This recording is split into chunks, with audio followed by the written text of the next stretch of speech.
Sir, ஏற்கனவே பார்த்தீங்கன்னா, துப்புரவு தொழிலாளர்களுக்கு ஆதரவா நீங்க ஒரு வழக்கு பதிவு பண்ணியிருந்தீங்க. பொதுநல வழக்கு. அதுல என்ன சொல்லியிருந்தாங்கன்னா, துப்புரவு தொழிலாளர்களை தொழில் முனைவோராக்கும் முதலமைச்சரோட உன்னத திட்டம். அதிலேயே கரப்ஷன் நடந்தது அப்படின்றது தான் உங்களோட குற்றச்சாட்டு.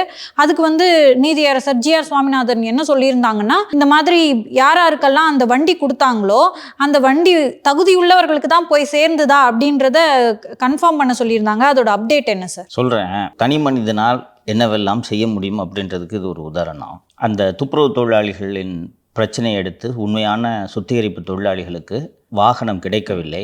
துப்புரவு தொழிலாளிகளின் பெயரை சொல்லி செல்வ பெருந்தகை அவருடைய ஆட்களான அந்த சாரதி போன்றோரை நியமித்து தான் இந்த வேலையை செய்தார் அப்படின்ற இந்த தகவல் பலருக்கு தெரியும். காங்கிரஸ் கட்சியில் இருக்கிறவங்களுக்கு தெரியும், திமுகவில் இருக்கிறவங்களுக்கு தெரியும், முதல்வருக்கு அஃப்கோர்ஸ் தெரியாது, நிறைய பேருக்கு தெரியும், ஊடகங்களுக்கும் தெரியும். ஏன்னா இது ஒரு ரூமுக்குள் நடக்கிற சின்ன விஷயம் இல்லை. மாதம் நீங்கள் ஒரு 200-250 பேருக்கு நீங்கள் வண்டி கொடுக்குறீங்க, பேங்க்கில் போய் லோன் வாங்கணும், இவ்வளோ விஷயங்கள் அதில் இருக்கிறது. ஆனால் ஒருவருக்கு கூட இதை செய்தியாக்க வேண்டும் என்று கூட தோன்றவில்லை. என்னென்னா, நான் என்னென்று பின்னாளில் விசாரித்த போது அவன் செல்வத்தோட ஸ்டைலே தாங்க. மற்றவனாவது அடிப்பான், வெட்டுவான். செல்வம் இதே மாதிரி வீட்டில் சாக்கடை ஊற்றுறது தான் செல்வத்தோட ஸ்டைலு.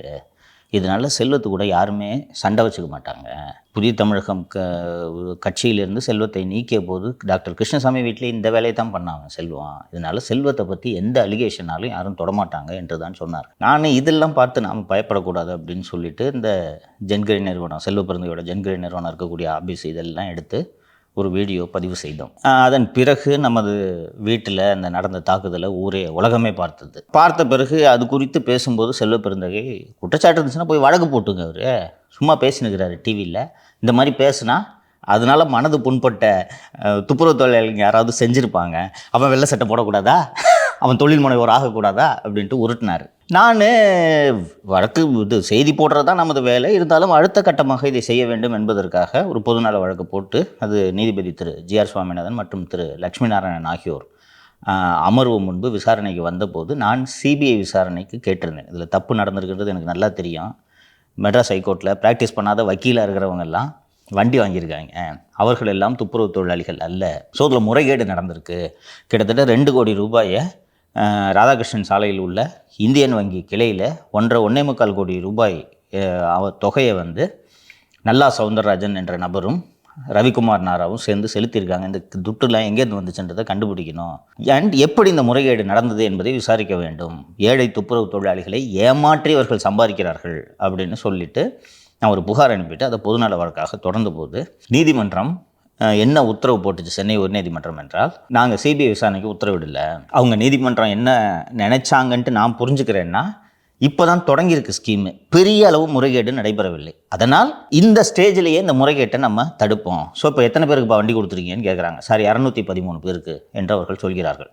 இந்த 213 பேரும் உண்மையான துப்புரவு தொழிலாளிகளா, துப்புரவு தொழிலாளிகளின் வாரிசுகளா அப்படின்னு கேட்டகரி வைஸ் பிரிக்கிறாங்க. ஃபஸ்ட்டு இறந்து போன துப்புரவு தொழிலாளிகளோட வாரிசுகள், அதற்கு பிறகு துப்புரவு தொழிலாளிகள், அதற்கு பிறகு தான் தலித்துன்ற கேட்டகரியே வரணும். இவங்களுக்கெல்லாம் கொடுத்து முடிச்சு ஆளே இல்லைன்னா நீங்கள் தலித்துக்கு போங்க. ஏன்னா தலித்துன்ற கேட்டகரியில் தான் இந்த செல்வ பிறந்தகையோட ஆட்கள் உள்ளே நுழைக்கிறார்கள். ஸோ அதுக்கு பிறகு தான் இது போகணும். இது வரைக்கும் கொடுத்தவங்க உண்மையான பயனாளிகளா, இந்த ஸ்கீமில் இருக்கிறதன்படி பயனாளிகளா என்பதை நீங்கள் சரிபாருங்கள் அப்படின்ட்டு ஒரு உத்தரவு போட்டாங்க.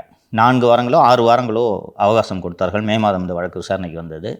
சென்னை மெட்ரோ வாட்டர் சென்னை உயர்நீதிமன்றத்தில் ஒரு மனுவை தாக்கல் செய்தார்கள். இந்த மாதிரி 6 வாரத்தில் பண்ணணுன்ட்டு எங்களுக்கு உயர்நீதிமன்றம் உத்தரவு போட்டுச்சு, எங்களால் அதை அவ்வளோ சீக்கிரம் பண்ண முடியல, இன்னொரு 6 வாரம் அவகாசம் கொடுங்க என்று உயர்நீதிமன்றத்தில் அவர்கள் மனு தாக்கல் செய்திருந்தார்கள்.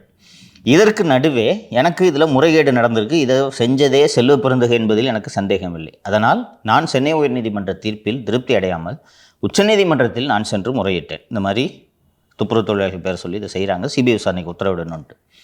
அதில் சென்னை மெட்ரோ வாட்டரு, சென்னை தமிழ்நாடு அரசு மற்றும் டிக்கி நிறுவனம் ஆகியோர் பதில் சொல்ல வேண்டும் என்று உச்சநீதிமன்றம் நோட்டீஸ் அனுப்பியிருக்கு. இதற்கு நடுவே 22/7/2025 அன்று சென்னை மெட்ரோ வாட்டரு ஒரு கமிட்டி ஃபார்ம் பண்ணுறாங்க. அந்த கமிட்டி என்னென்னா, இந்த 213 பேர் வண்டி வாங்கியிருந்தாங்கல்ல, அந்த 213 பேரும் தமிழகம் முழுக்க பரவி இருக்கிறார்கள், ஆந்திராவிலும் இருக்கிறார்கள். நீங்கள் இதை கவனிக்கணும். ஆந்திராவில் 2 பேர் வண்டி வாங்கியிருக்காங்க.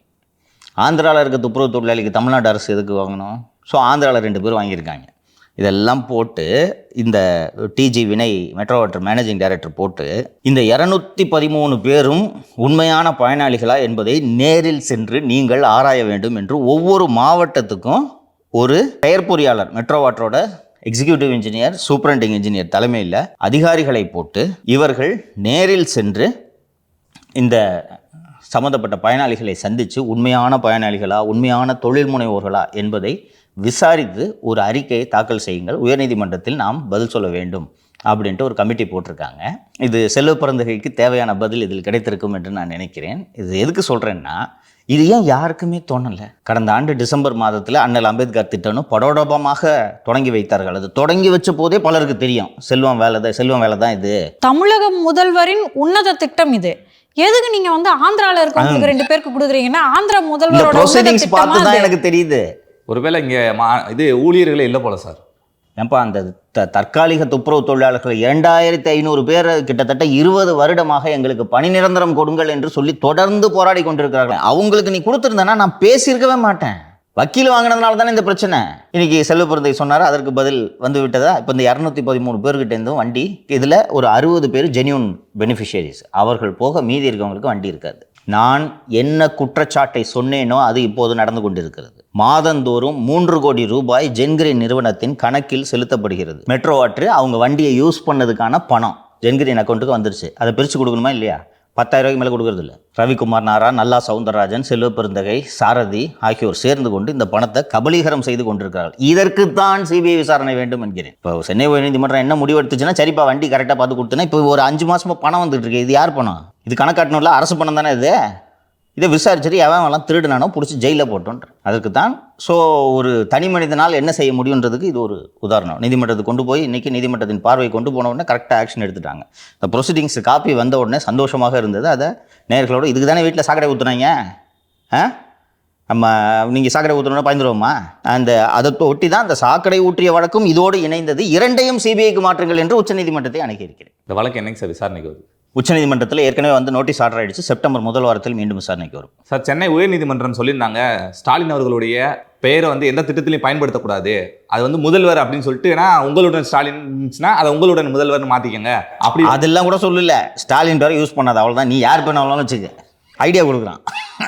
சார், நேற்று வேளச்சேரி பக்கம் போகிறேன் சார், ரயில்வே ஸ்டேஷனில் வந்துட்டு அப்படி நலம் காக்கும் ஸ்டாலின் திட்டம்னு போட்டு விளம்பரம் ஓடிக்கிருக்கு சார். இது என்ன சார் நீதிமன்றம் அவமதிப்பு இல்லையா சார்? இன்னைக்கு காலையில் கூட எஃப்எம்மில் கேட்டேன். அதான் சொன்னேன்ல, அதுக்கு உங்களுடன் ஸ்டாலினுக்கு மட்டும் 18 கோடி விளம்பர பட்ஜெட்டு, அதுக்கு பிறகு நலன் காக்கும் ஸ்டாலினுக்கு செப்பரேட்டாக என்ன பட்ஜெட்டுன்னு தெரியல சார். இபிஎஸ் அவர்கள் பேசும்போது சொல்கிறாரு சார், உங்களுடன் ஸ்டாலினுக்கு மட்டும் 600 கோடி ரூபாய் ஒதுக்கி இருக்காங்களாம் சார்.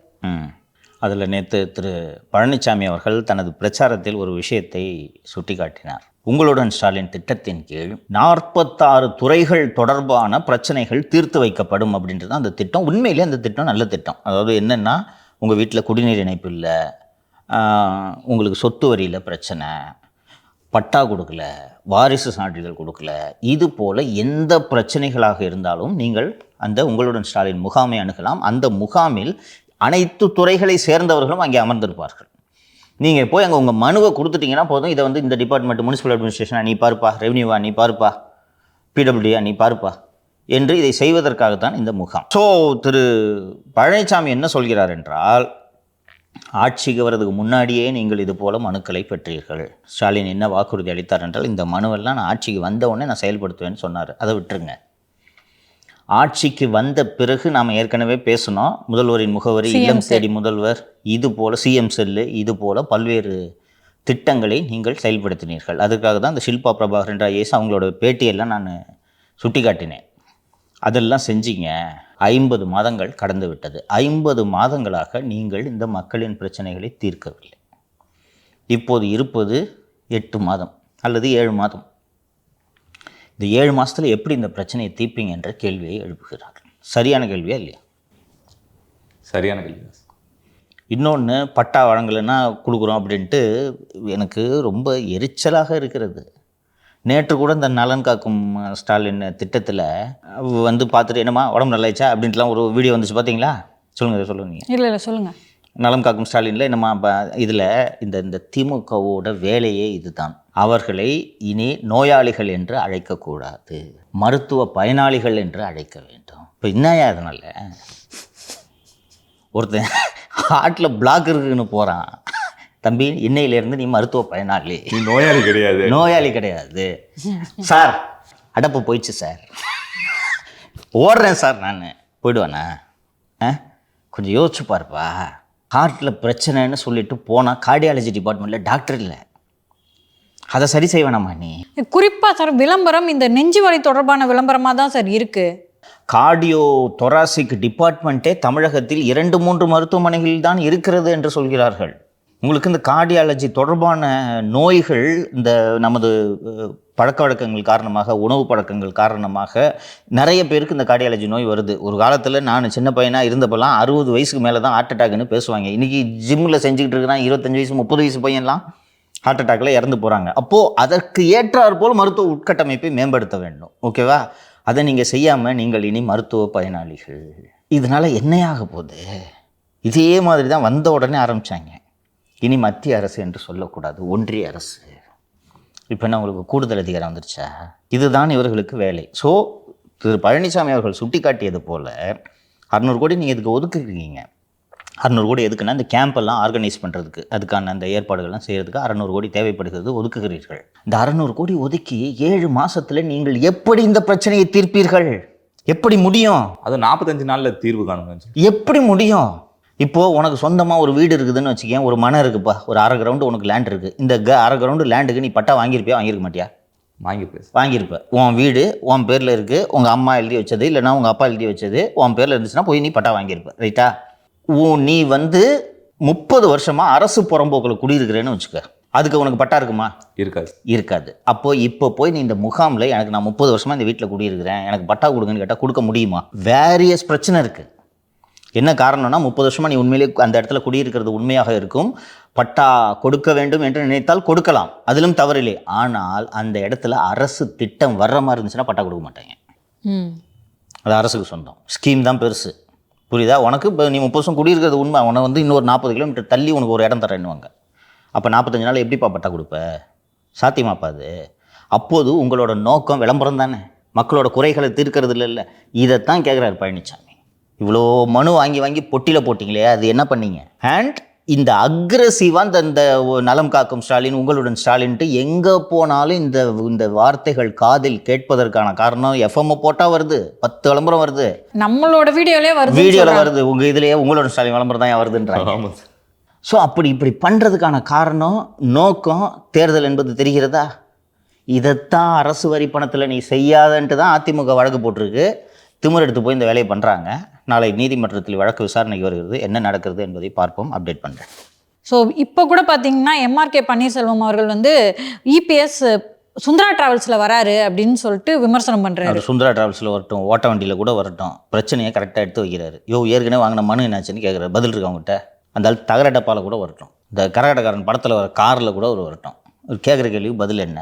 இவர்களிடம் பதில் இல்லை. அதனால தான் அதற்கு பதிலாக வண்டி ஓட்ட வண்டிங்க. இது விமர்சனமா? இதற்கு பதிலாக இவர்கள் இப்படியே பேசி கொண்டிருக்கட்டும். மக்கள் இரண்டையும் பார்த்து கொண்டிருக்கிறார்கள். அந்த பக்கம் ஒருத்தர், ஏற்கனவே வாங்கின மனு என்ன ஆச்சு, எப்படியா 45 நாளில் பிரச்சனையை தீர்ப்ப? 8 மாதத்தில் நீ 4.5 வருஷமாக தீர்க்காத பிரச்சனையை 6 மாதத்தில் எப்படி தீர்ப்பன்னு ஒருத்தர் கேள்வி எழுதுறாரு. சரி, இவங்க என்னையா பதில் சொல்கிறாங்கன்னு பார்த்தா, சார் சுந்தரா டிராவல்ஸில் வராருங்க அப்படின்றது பதில் சொல்கிறாங்க. ஜனங்க பார்த்துன்னு இருக்குது. ஜனங்க என்ன முடிவு எடுப்பாங்கன்னு மக்களுக்கு தெரியும். சார், தற்போதைய